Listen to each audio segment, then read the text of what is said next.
Nabi Getanyun Nana Muhammad Manyang derajat Rasul mulia Ibunda Nabi Nana Aminah Ayah Abdullah Quraish mulia Bunda Aminah binti Wahab bin Abdul Manaf bin Dura bin Kilab Ayanda Abdullah bin Abdul Muttalib bin Hashim bin Abdul Manaf bin Qusay bin Kilab bin Murrah bin Ka'ab bin Lu'ay bin Ghalib bin Fihr bin Malik bin Nadar bin Kinana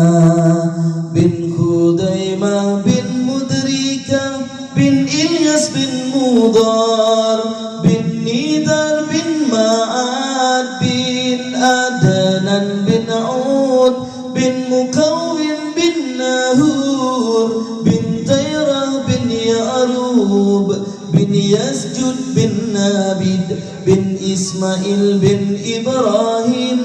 Nyan keturunan Nabi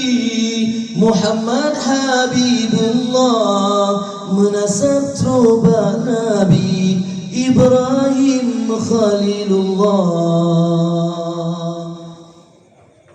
Lahir di Nabi di Nanggro Makkah Nanggro Madinah Kubu Maulana Uruslanyan Tanggai dua belah Nibatun gajah Rabiul Ula Uruslanyan Tanggai dua belah Nibatun gajah Rabiul Ula Umur 2 bulan dalam kandungan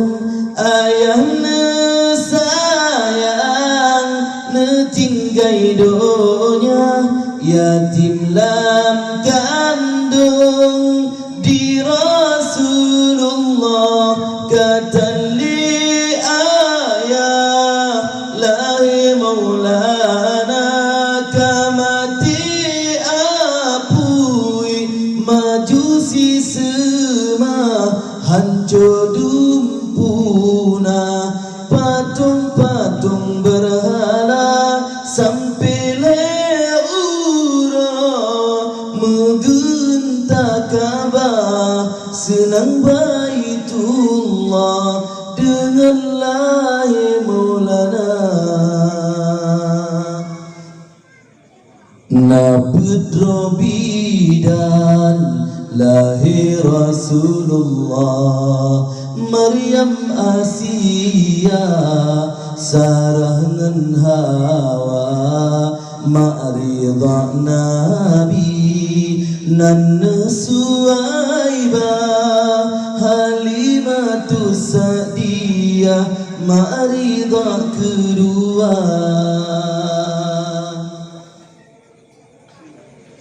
Umuna amton di Rasulullah kendama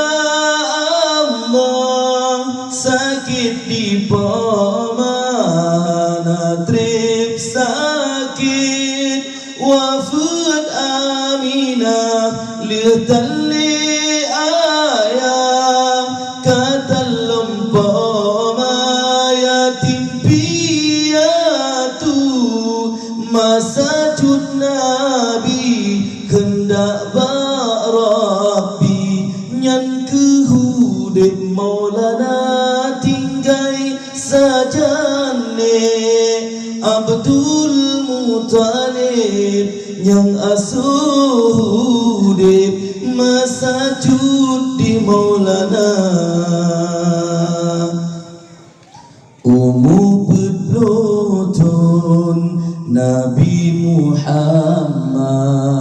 hendak hadarat wahyu pertama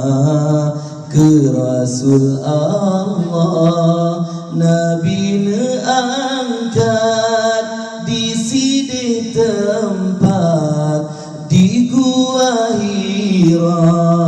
Leblatun Nabi